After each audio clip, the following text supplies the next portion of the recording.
Get away from her, you bitch! So it is inconceivable that there will not be life and I think civilizations out there amongst the stars.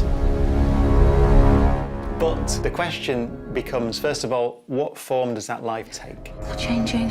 Changing into what? It's moving. These things moving. What is that? In the solar system, we know there's only one place, Earth, which has complex life, and certainly a civilization like ours. It could well be that there are microbes below the surface on Mars today, or there may have been microbes on Mars in the past, when Mars had rivers and lakes and quite possibly oceans for a few 100 million years. So there could have been Martians, but they would have been little microbes. Big things have small beginnings. Is there life on Mars? On the moons of Jupiter and Saturn, like Europa, there are oceans below the surface, and we think the conditions are right for life to have started, but we don't know because we haven't been there. So if there are aliens in our solar system, there'll be little single-celled things waiting for us to find them. Some of you might discover them actually, because we are building missions to Mars. We'll be sending humans to Mars, certainly in your lifetime. And one of the things you'll be doing is looking for microbes below the surface. So maybe we'll find Martians.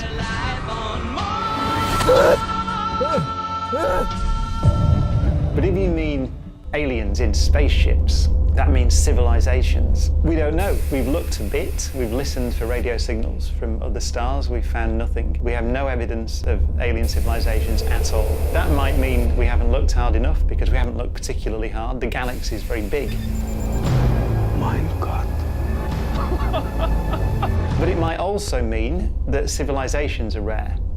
It took 4 billion years, let's say, to go from the origin of life to a civilization, which is about a third of the age of the universe. And if you start to say, well, if that's typical and we don't know, then it may be that there are very few solar systems and planets and stars that are stable enough for that long to allow for evolution to do its work and for the single-celled things to go to multicellular creatures and plants and make an oxygen atmosphere and then make a civilization.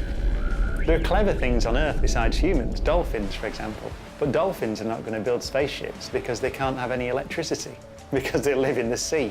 And so, you know, it could be that quite typically, if things with big brains tend to be under the water, then they're never going to build radio telescopes and spaceships. The distances tend to make conversation difficult. If civilizations exist, then yes. If you think about our galaxy, it's, let's say, 100,000 light years across or so.